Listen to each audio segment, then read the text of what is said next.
Hello, everyone. Welcome to the TheStrategySmith Growth Strategies. Now, this live stream is all about taking action. I've had quite a lot of feedback through my career and through networking, etc., working with businesses, working with clients, working with colleagues around strategy. How can you turn strategy into action? Well, that's why I'm called TheStrategySmith. You all thought it was my surname.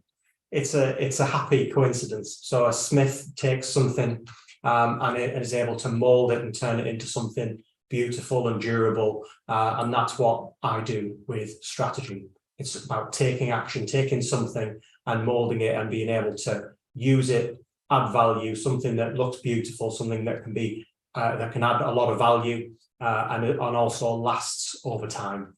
This live is all about turning market potential into growth planning and plotting where your competitors are and then understanding how you can take action in order to implement your growth strategies, turn them into action. So let's establish a starting point. In your business, you'll have sales, you'll have a revenue stream. If you're just starting, you'll be planning on having a revenue stream and you'll be selling a product or a service. Product or service. You can obviously sell both, but this is about understanding the sales of your product or service. So at what price do you sell your product or service at? And then you'll be able to determine through looking at your revenue, either past sales or forecasted sales. If you've created a business plan, this will help you get to the business plan and action as well, as to what products you're selling at what price, which shows your sales and your revenue. You also need to think about, in this case, the cost of creating those sales. Okay.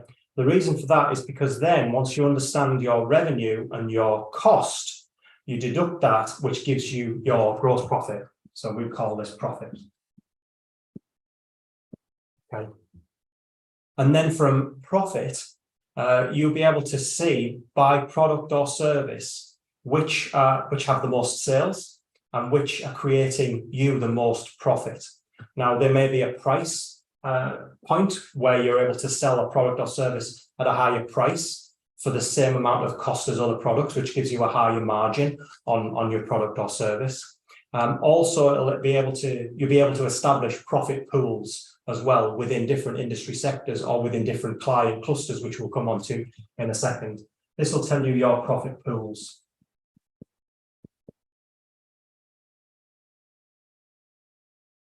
Okay, now, it's very important to focus when looking at market potential because you are in danger of getting into analysis paralysis. And this is why I started with the analogy of what is strategy. I've been in meeting rooms, I've been face-to-face with C-suite members, I've been in board meetings and big meetings where to delay a process, someone will ask for a strategic analysis. And that's why I go into analysis paralysis as well. The people, the experts, you in your business will know a lot of the answers, but when you collate them in a focused manner, you're able to see quite quickly a plan of action, and then you've got to take action in order to grow your business. So you've understood your profit pools, and when you're focusing on your target market, it's very important to establish the place of where your market is. Is it a region? Is it a country? Is it another city that you want to grow into, for example? Do you want to grow organically with current clients in another area of the world, region, country, town, etc.? This will give you focus when you establish a place for your target market to establish the market potential within that place. People. So you'll recognize some of this from the textbooks, okay? This is a practical example. Some of these P's you'll see in the marketing P's: product, price, place, promotion, etc. This is purposely to demonstrate that there's resonance there, but this is a practical example as to how you can, again, put strategy and things like this into action. So people, Okay. Now, are you aiming to market, or do you sell business to business? So are you a business that goes to another business and says, we'll deliver this service? Are you a business that goes to another business and says, we'll deliver these products to your people? Which brings me on to another point, actually. Are you business to consumer? So do you deal directly with your clients and serve them directly? For example, are you an accountant? Are you a solicitor? Are you a hairdresser? Do you go to a business and say, I will deliver this service for you, which will serve your people? So if you're going directly to your client and serving them directly, and you're marketing your sales in that way and selling in that way, that's business to consumer, B2C. If you're going to a business and say, we will deliver this product to you as a business sale, like a wholesale, for example, that's business to business, B2B.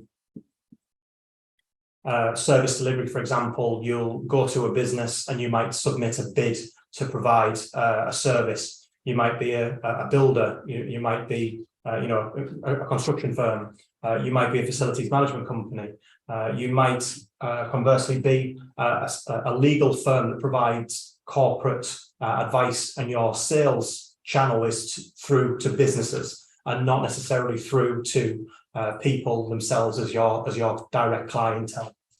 Now, if you're a business that goes to another business and says, we've got a great deal, we understand that you've got a lot of employees, you have a lot of people that work for you, and we'd love to deliver a service directly to them, but we appreciate that you're the decision maker because all of these people work for you. So you're still going business to business, but you're going business to business to consumer. You're dealing with a business level decision maker, but you're serving the people within that business. Now, this will come very clear as to when we put the plan into action as to who you serve, what value you're delivering, and to who, which brings us back to the people. So you could have B2B to C. Okay. Now, if you've understood what products you're selling or services you're selling, at what price, the cost it is to sell them and create them and everything else, you understand the profit, you know where you're selling, and you know who you're selling to, this then gives you your target market. Target market. Okay. Now, when you're creating when you're doing this work and you're doing this work, focus on your target market and don't lose sight of it. It's very easy to look very wide lens when you're doing market potential. Very easy to fall into rabbit holes as well. Once you've got a target market, stick to that target market for this piece of work, take action, learn, and come back to see the results, and then recycle this process. Your target market should be a continuum of activity, because when we get to the market potential growth planning quadrant that I'll draw in a minute, when you grow, your target market expands naturally. When you grow and you create new products, when you grow and you make your services more efficient, when you grow and essentially add more value to your customers or consumers, your target market will grow with you as well. So it's important to, initially, when you start this market potential, turning it into action planning to grow your business, keep focus on your target market at the beginning and start with the end in sight as to what it is you want to achieve. Understand which products are selling well, or which products you want to sell at which price to ensure you gain the most profit into your target market with the sales strategies of business to business, business to consumer, or whichever one you choose. Now, what's important now you've got your target market is you want to understand your current market share within the target market. How well are you doing? Are you a big player, or do you aspire to be a big player? So when you're looking at market potential,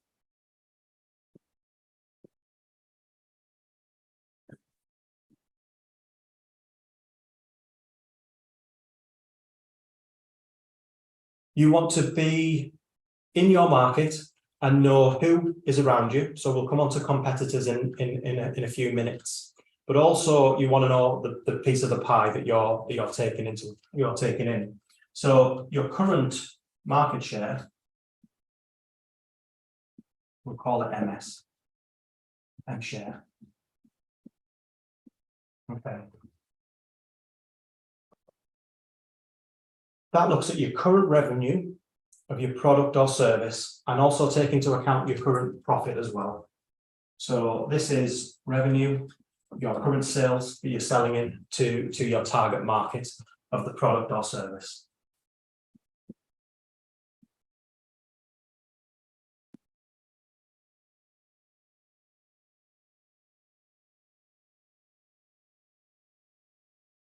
Okay, divided by the total market potential. Now, this is why I mentioned focus is important when looking at your target market, because you can go really big with your total market potential. If you're selling products to people, in inverted commas, very vague, your target market could be billions of people, for example. If you're selling a service to a number of different customers, and you could potentially sell a business-to-business service to Google or Amazon or Apple or Shell, for example. If they're within your target market, great. However, if you're, for example, a national service provider or a regional service provider, those super major companies may be a bit large for you to target in terms of your target market, which is why it's very important when you're thinking of total market potential, keep it within your target market. So total market potential.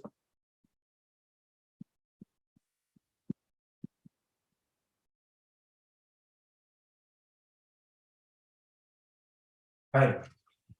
Now, you need to break the total market potential down to get to the action steps that we talked about at the beginning. So you will have customers, or you will have aspirations to get to customers. You will have trialed a product. For example, if you're a startup and you will have an understanding as to who your customers are. If you're an existing business and a thriving business, you will have current customers that may be buying certain products and services from you, but aren't buying the full package yet. So these are your organic growth potential. Okay. Okay.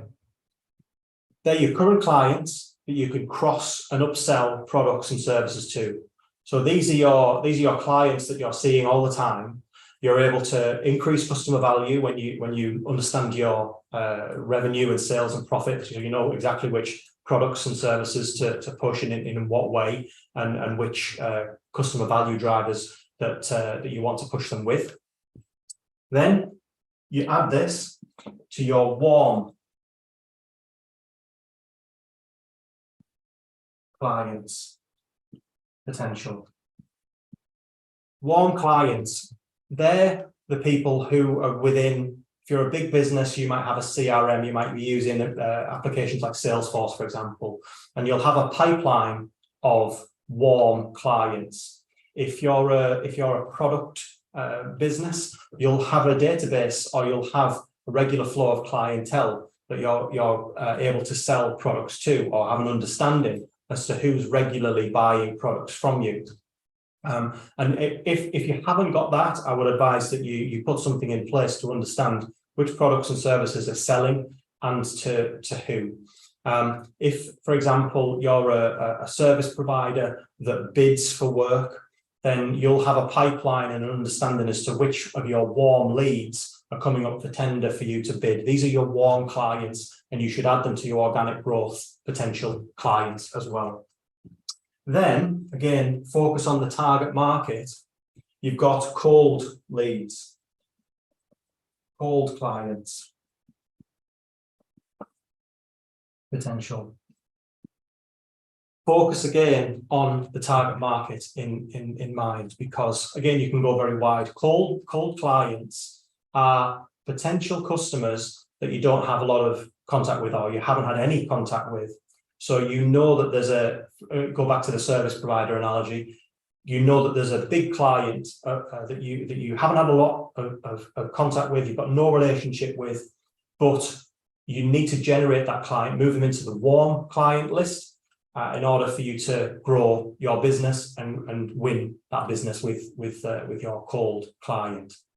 Also, if you've got lots and lots of clients, or you're selling products, and then your cold client list will be the potential people that you haven't invited into your store or into your business yet that you can have contact with to bring them in. And again, focus now on your target market and your niche market.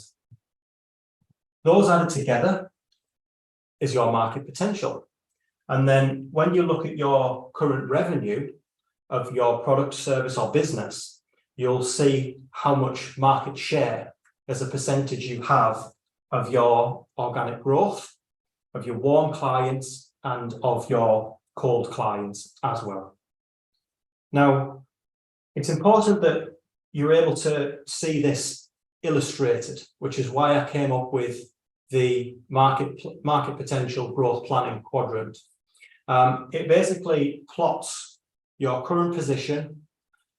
You understand the size of your market share compared to your organic growth potential, your warm leads, your cold leads within your target market. Let's have a look at that now. And I'll rub some of this off. So do a screenshot, or you'll be able to pause it and rewind it.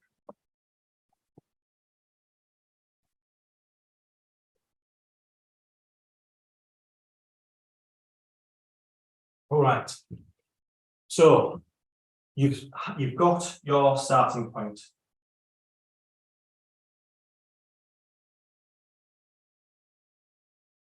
All right.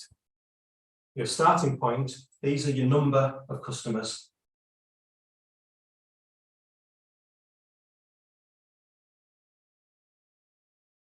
Okay. This is your revenue. So we'll put on here pounds, euros, dollars, what have you. So that's your sales. And then when you know your current position, you'll have a certain amount of customers achieving a certain amount of sales. And then you'll be able to allocate your number of customers, your sales, which gives you your percentage market share. Now, you can divide this up into previous years. You can divide it up into products and services. I would advise that at the beginning, you look at your products and services with a view to the ones that sell the most, which you'll see from your data, or the ones that have the most profit. Ideally, the most profit are the ones that sell the most. But you'll be able to see when we get through this how you can take action to move this forward. Now, your organic growth. So we'll say this is current position, current starting point. Let's say start. Okay, start. This is today. So you've done the understanding of your current business. The understanding of your current business. We'll call this today. Okay. Today, because I'm northern. So today, not today. So now you have today, you've got this many customers and this amount of sales. So your organic growth potential, you'll know within your CRM or within your database how many customers you have that achieve this amount of sales.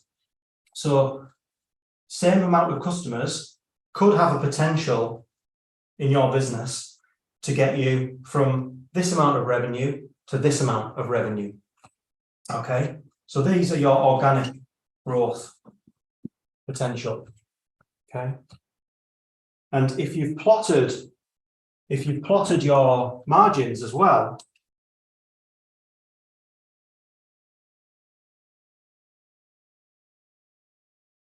is your percentage margin. So we'll call this gross profit. You can plot EBIT on this. You can do great things with Excel and charts now where you can scale numbers and percentages. Your current profit, we'll just draw it for illustrative purposes, is going something like this. It's at this point here from today. Your organic growth potential, then you're able to see your, get my pen lids sorted. Then you need to look at your warm leads. Your warm leads are within your pipeline. Again, your current clients will be in your CRM because they'll be current clients. Also, your warm leads will be in your CRM. So this extra amount of clients within your CRM will give you this amount of sales. Okay. And then your cold leads, which is within your target market. So you can find great things now in terms of statistics, in terms of finding people, in terms of numbers of people from publicly available and ethical information.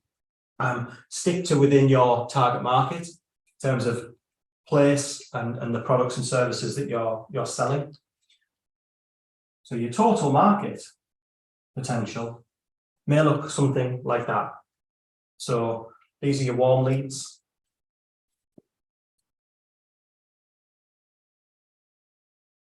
Cold leads. Okay. From here to here is your total market potential within your target market. Can't stress enough, if you're an analyst working in a big organization, query first what's the target market, and ensure that you get it straight from the beginning that we're going to do this piece of work and it's going to be within this target market based on these services or products at this price. This is my understanding of the margin. You'll have CFOs and FP&As, or if you're your accountant, or if you're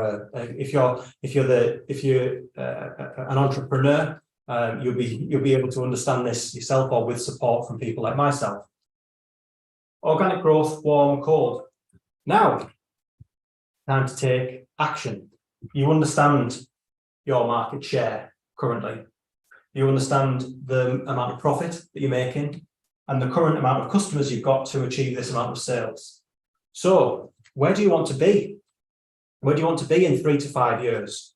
And I would recommend that the further ahead you plan, up to 5 years. I know businesses that are planned from 5 to 10 years, but in order to keep the eye on the prize, my advice would be minimum 3. 5 is ideal. And so the reason why this is called the market potential growth planning quadrant is this axis from today takes into account time. That's very important because you'll be able to allocate on this chart how many customers you want to give you the right amount of sales at your margin ambition as well. So profit is cash is the monarchy. So revenue is vanity, profit is sanity, and cash is the monarchy. So it's very important to focus on cash at this point. Your profit, which will lead to you gaining greater net profit as long as you're optimizing your expenses over time. So if you're here right now, and you'll have your own numbers within your own business and things, but you obviously want to increase in profit, and you'll have a budget to hit. You'll set yourself targets, and once you allocate a budget ambition, that should drive your sales ambition as well. How many products or how much services do we need to deliver and sell to ensure we hit these marginal targets? So let's say we want to accelerate somewhere like this. Nice steady growth in profit, which means we can start to get creative on what we want to do in years 1, 2, 3, 4, and 5. So if you've seen the article on market potential and also on competitive analysis, you can very easily yourself say in year one, we want to grow organically, focus on our current client base, and we want to be here in year one, and we want to achieve, therefore, this margin in year one. And you'll see on the charts that I've just drawn a nodule, a line there. Year two, we want to accelerate our growth. We want to ensure we win the bids that we're submitting. We want to ensure that we're selling to the warm clients that we have our products and services. So we want to be here, perhaps in year two. It means we need to hit this margin. So we need to sell to this many customers to drive this much revenue to hit this much margin. And year three, you can see where this is going. Okay. So you've got a growth plan in place. In order for you to hit these margins, you need to sell to this many customers, this much revenue to achieve these margins. And that will be, when you drive it through with your margins, that will tell you on your current delivery model, how many sales to how many customers that you need to deliver to. So you've got your market potential based on what product or service you're selling at what price, cost of it, so that how much profit you're making on your product or service. You've established profit pools. You understand the place that you're selling to, the people that you're selling to, and how you're selling to them, which gives you your focused target market. Based on your current position, your organic growth, your warm targets, and your warm leads and your cold leads, your percentage market share. Now, what are your competitors doing? Now it's a good point to understand your ambition. Also take into account so you understand what it is you want to achieve, but also take into account where are your competitors. Remember the focus on target market. So target market is important again, because when you're looking at competitors, you want to focus on the competitors within your target market. Now, when you're looking at increasing your growth at number of customers, number of sales, and you have a pipeline of warm leads, or you might even have a pipeline or a database or a contact sheet of cold leads that you haven't had any contact with yet, but ideally you know who and where these people and businesses are. You should take into account what I call hit rate or success rate. Is probably a better phrase. So how many bids or things or times do you sell, and how many sales do you make? That will tell you how many products you need to sell or try to sell before you succeed in aiming the target that you've set yourself. Similarly with services, if you're sending out 3 bids, for example, and you're winning 1 in 3, if your revenue and your profit target means that you need to sell 3, then you need to go out to 9 bids. You need to have 9 warm clients, ideally, in order for you to succeed in your ambition. Again, going back to action, this will determine what you invest in terms of sales, what you invest in terms of marketing, what you invest in terms of understanding what drives customer value is very important as well, because these all have a cost, which will affect your profit and need to be taken into account when you're driving sales in order to hit your revenue and profit targets in line with pipeline, in line with your hit rate, in line with your success rate. So that will give you a good understanding as to marketing and sales budget as well. You might need 2 people because you know that one person can only sell 3 at a time. So if you want to sell 3, you need 2 so that at least you can get 6 out there, because you've got a good chance of getting 2. Yeah, you might need 3 people. 1 can double hat as marketing, for example. So again and again and again, you'll be able to put this into action when you take into account pipeline and hit rate. Now, how do you look for competitors? Focus on your target market. Everything that you've done with your own business, if you've established the competitors within your target market, I would advise that you look at, depending on your own ambition and your own targets, profit, sales, and pace as to how fast you want to grow. Focus on those criteria when you're looking at your competitors. So what are their products and services within your market?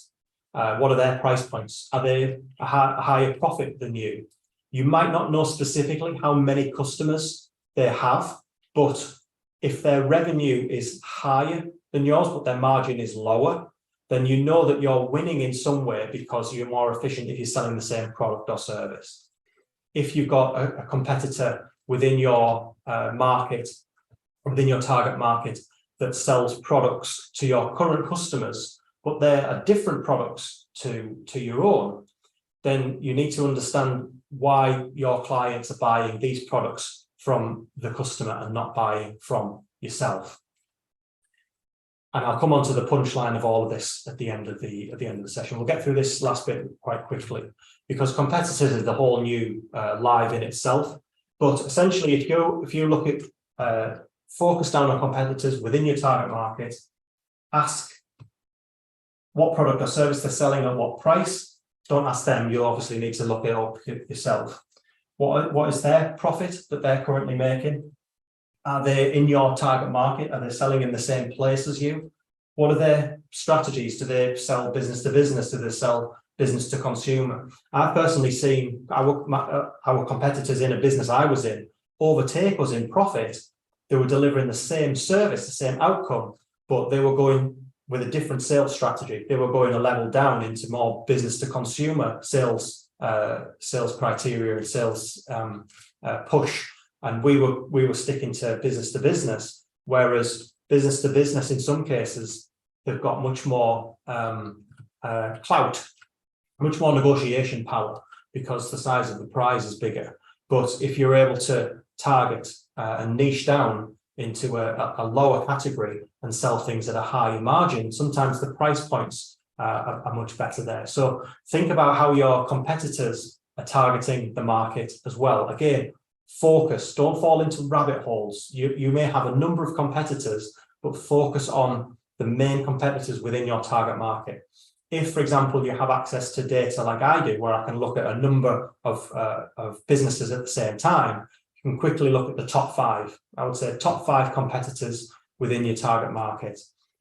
Then, if you've got time, look at the ones that are really struggling and try and learn from them. But again, don't get into the rabbit holes of analysis paralysis. Pick top 5, maybe 1 or 2 that are struggling. Don't forget to look out for the startups as well. They'll be making lots of noise and disrupting the market. They'll show themselves, believe me. And I encourage them to as well. Go for it if you want to take on the market and disrupt the market with new technology, new services. It's fantastic. So understand product and service, price, what the profit is that they're making, who and how are they selling within your target market. When you understand this, you can plot them on the market potential growth planning quadrant.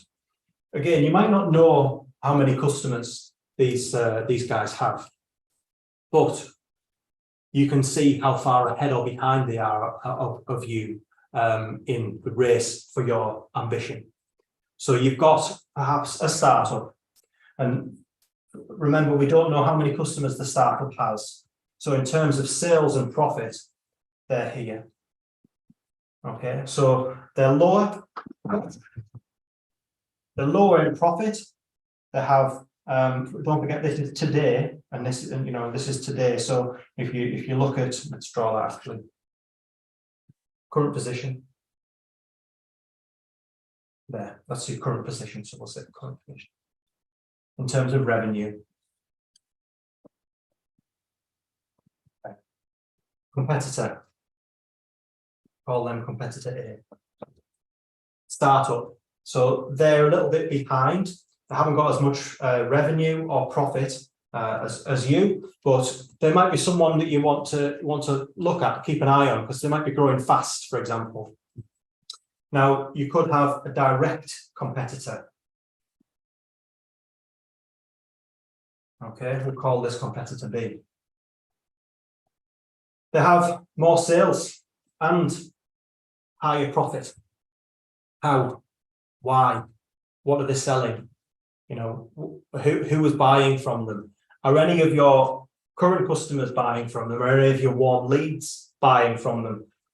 Remember, ask your people and your customers. They will be your most invaluable data source to understand customer value and why they're going to a competitor and not you.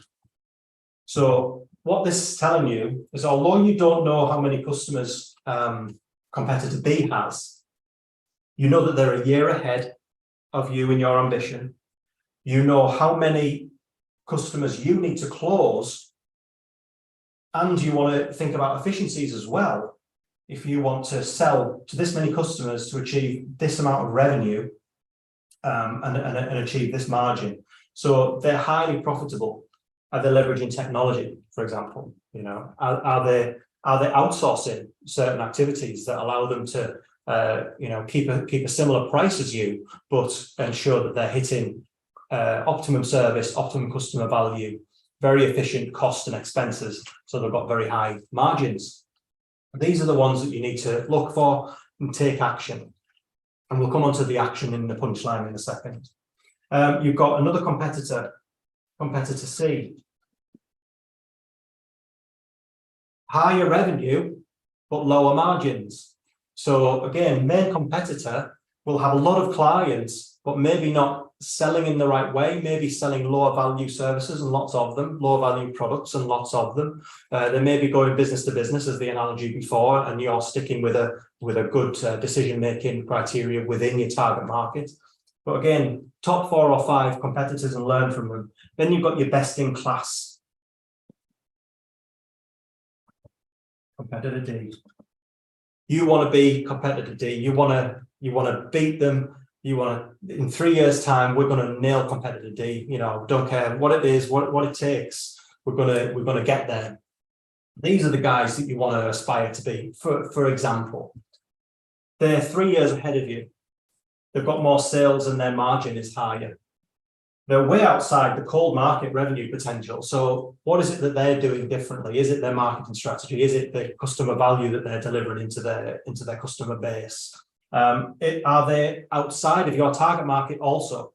So that's another point to take into account, is again, focus on your target market and try and look at, when you're looking at bigger players, they may have wider consumer and customer bases outside of your own target market, which is why sometimes this can show that they're out competing you. But again, they're doing something right, is competitor D. So the main thing with all of this is understanding exactly where you are and how to take action to grow your business. Now, we've compiled the market potential growth plan in MPGP quadrant to understand your number of customers and your sales, and plotted your margin and your ambition margin. We've added in your growth goals, so you know how many customers you need to sell to achieve this amount of sales and achieve the same and achieve your ambition in terms of margin. We've plotted your competitors, so you know how far or ahead you are, if your ambition is realistic or not ambitious enough. Now, another thing you can think of as well, which will be another seminar, is acquisitions. So if you want to get there quicker, you can start approaching and talking to customer D. Say, do you want to form a partnership? Do you want to merge? Is there opportunity for you to approach the competitor in order for you to buy the business, for example?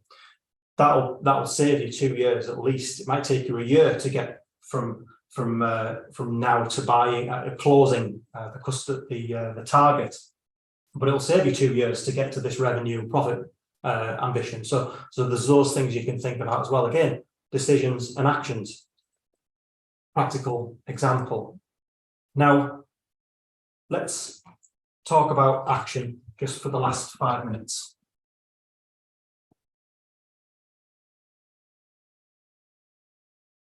Okay. I mentioned about the data that you've got within your company and how you're able to understand why your customers are taking money from their pocket and putting it into yours.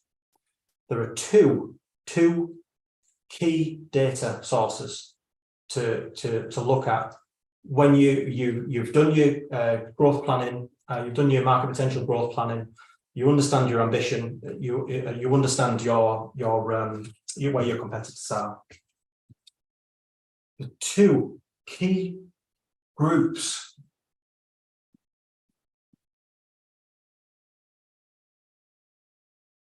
people, your people. What's going on? So you go to your own people, they will have way more contact with your customers than you will. If you're an entrepreneur and a sole trader, or if you're business to consumer, take into account and ask direct feedback from your customers as to how the service is going. Are you happy with the service that's being delivered? Now, second data source you've got is customer.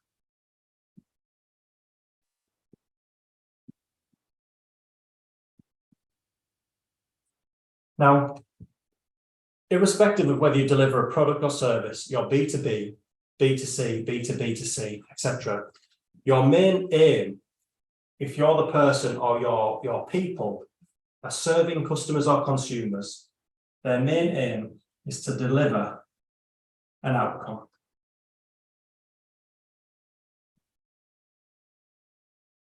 This is why it's important when you're doing market potential and growth planning to take into account competitors, because competitors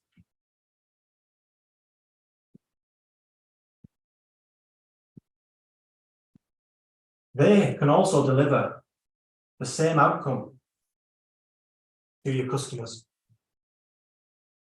All you have to do is just ask. Ask your people, ask your customers. You're getting the same outcome, but what's happening here? It's the way that you deliver the service. It's the way that you deliver the product. It's the customer value that is taken into account. If you have a favorite coffee shop, you look down the high street, I guarantee there'll be, in the UK, they'll have a Costa, they'll have a Starbucks. You might be able to get one from a supermarket. You might be able to get one from a petrol station. But you will go to your favorite coffee shop if you drink coffee on a morning, and there'll be a reason for that. So think about, wow, I can get a coffee from anywhere. Does it taste nice? Is it because it's delivered with someone who I know behind the counter? For example, you go out for a lovely meal. You could get a meal from McDonald's. You could get a steak cooked from someone down the road, but you go to your favorite restaurant for a special occasion. Why is that? You're delivering a service, or you received a service. You could get your windows cleaned, you can get your garden done, you can get anything you want done by anybody, but you go to the same people. Why is that? Think about this when you're thinking about putting into action your ambitions when you're selling to customers or consumers, because your own people will tell you, my client or our consumers, they want this. They'll also tell you what's happening to them in the workplace, in your business, or you will need to look at yourself if you're by yourself. What's stopping me? And ask your people, what's stopping you from delivering customer value? What's stopping you from delivering the reason why customers take money out of their pocket and put it into ours? Your people will tell you. Then you've got your efficiency project. You need to make sure that whatever it is that's stopping your people delivering customer value, you make it more efficient, you systemize it, you eliminate it. Ideally, you have a what not to do list so that your people or you are focused on delivering the outcome, but with the utmost customer value. Ask your customers. Your customers will surprise you. I would guarantee that you might have 10 things that you can place as to why your customers buy from you. And your customers will have 3 or 4 that deliver 60 to 80% of the value. The reason why they take money out of their pocket and put it in yours. Ask. So just to recap, you've looked at the market potential, you've put in place your growth plan, you've plotted the competitors, you put it into action. You said, ask your people, What's stopping us from getting from A to B? What's stopping you from delivering customer value that the customers have told us the value is? What's stopping you from doing that to deliver the outcome? And then, because you and only you know this, you will outcompete your competitors. You'll gain more sales and increase your profits ahead of them. I hope you've enjoyed this evening's live. Go back, look at the whiteboard, and decipher. Throw some questions at me if there's anything that you want to talk about. Go and visit TheStrategySmith.com. You can see this anywhere. If you want to get in this from any stream, you can get into it from YouTube, but it goes out on X, LinkedIn, YouTube, and Facebook as well. Have a wonderful evening, and I'll see you next week.